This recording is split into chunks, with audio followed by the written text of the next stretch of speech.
Dr. Muhammad Talat, Assistant Professor at Cardiology University. Today we will continue our course, and we have today two interesting cases. First case, young adult patient who is presenting with acute neurological deficit.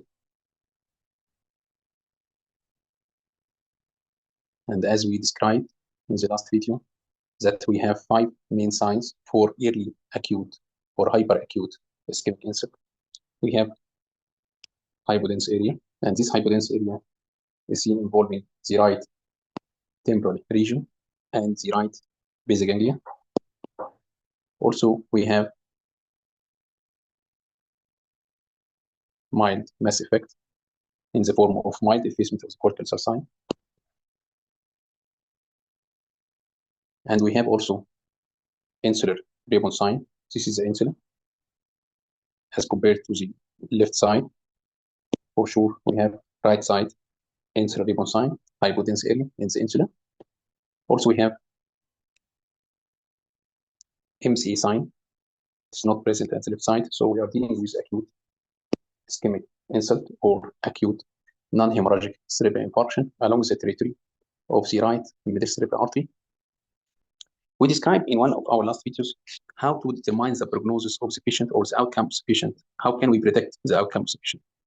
We mentioned that we have 2 points, 2 prognostic values. The first is the length of the thrombus, and we discussed this one in details. The second point, the volume of the affected brain tissue. And this one, we mentioned that we will use aspect score. We will describe in details today the aspect score along the anterior circulation. We have also aspect score along the posterior circulation, but I think the most important one is along the anterior circulation, and our course will include aspect score along the anterior circulation only. If you have any interest to see the aspect score along the posterior circulation, you can review many literatures, many articles, and even the Wikipedia mentioned this one in details. To apply the aspect score along the anterior circulation, or particularly along the middle cerebral artery territory, we have 10 points. The first point will be for the insula, 1 for the lentiform, 1 for the internal capsule, and 1 for the caudate. So we mentioned now 4 points. Then we will take, or we will give 3 points, 1 for the anterior middle cerebral artery territory along the frontal operculum, and M2 segment. This segment is lateral to the insula. So M2 segment is lateral to the insula. This one is along the anterior temporal region, and this one, M3, this one is posterior MCA territory along the posterior temporal region. So we have M1, M2, and M3. M1 anterior to the insula, M2 lateral to the insula, M3 is much posterior to the insula. Along superior level or more superior level, we have M4. M4 is superior to M1, and M5 is superior to M2, and M6 is superior to M3. This area doesn't contain gross basic ganglia structures. So we have 2 levels, and we have 10 points. And according to the infarction, or according to the affected area in the cerebral infarction, we can count how many areas affected and how many points we collected. For example, if we collected 6 points, so we have 6 over 10. So we are dealing with 60%. The cutoff is 70%. 70% is very important. Below 70%, most likely we are dealing with a good outcome. 70% or more in many literatures, we are predicting a bad outcome or bad prognosis. Before applying aspect score, I have one teaching point. If you see here, you will find the basic ganglia is considered as a part from the MCA territory because it is supplied by the medial and lateral lenticulostriate arteries, and lenticulostriate arteries are considered as end arteries.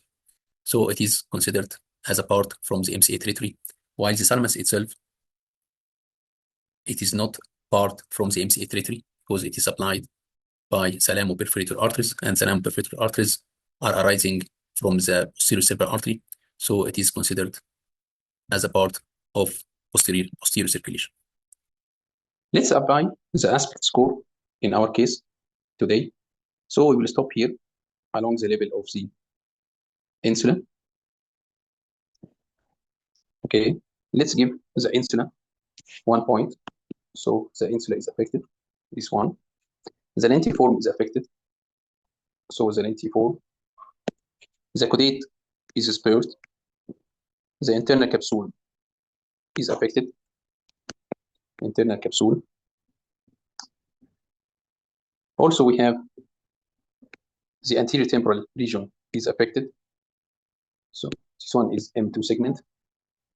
The anterior MCA territory is not affected. The posterior MCA territory is not affected. We have also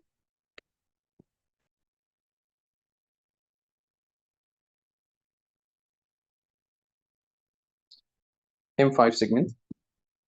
M5 segment is superior to M2 segment. So we have the insula. We have the lentiform nucleus, internal capsule, M2 segment, M5 segment. So we have 5 points, 5/10. So approximately 50% of the MCA territory is affected. So this one, how can we apply the aspect score along the right MCA territory? This is our second case today, and I think this is one of our challenging cases. It is full of many teaching points. This is an old age patient presenting with acute deterioration of conscious level. This is non-contact CT scan. As you see, it's very obvious that we have a large hypodense area involving the left frontotemporal region, and this area, the density of the area is very close to the CSF inside the ventricular system. So we are dealing with something chronic. And to confirm also, we have negative mass effect. As you see, the configuration of the left ventricle is dilated than the right ventricle. Also, we have volume loss of the white matter.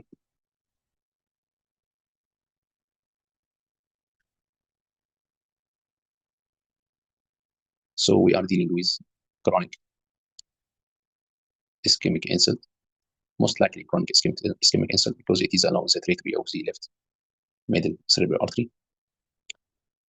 So we have area of inflammation on the left side, and this one can't explain the acute deterioration of conscious level of the patient. And as you see, the patient is intubated and in a critical situation. So once we have something like this, as we discussed before in one of our last videos, golden tips in reporting, that we should go one by one in our checklist, especially if we have neurological deficit like this one. So once we go, or once we review our checklist, we will detect hyperdense thrombus along the right middle cerebral artery. It was a surprise for me during reporting this case to check is it real or not. We will make stroke window. I know that the stroke window is noisy, but you should be trained to pick up the abnormalities in this window. And as you see, it's very easy now to pick up the hyperdense MCA sign on the right side. The thrombus is very long. For sure, it measures more than 5 millimeters in length. Also, it involves the M1 segment. This is the M1 segment. And that one, M2 segment. Let's review or start to pick up any other abnormalities. Let's make it ideal stroke window. Really, the challenging point here is that we couldn't compare the right side to the left side because the left side is already affected by an old ischemic insult. But really, we don't have any significant mass effect along the cortical cell side. The insult itself, it appears more or less normal in density. we don't have any obvious hypodense area.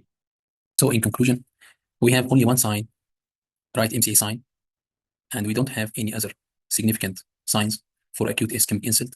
But this one or this sign is very enough to document that we have something wrong along the right cerebral hemisphere. So according to the policy of many institutes, if we have something like this, CT angiography for the brain and neck is needed to confirm the abnormalities and also to give us a map for the neck vessels and cerebral arteries, because this patient can be candidate for any endovascular treatment like endovascular embolectomy at early stage. So at the end of this session, inshallah, next session, we will show you the CT angiographic study for this patient. Either this sign is present or not, to confirm the abnormalities as we discussed before. Inshallah, we wait you in the next video. And I hope you enjoyed our session and enjoyed our 2 teaching cases. Thank you so much and see you inshallah in next video.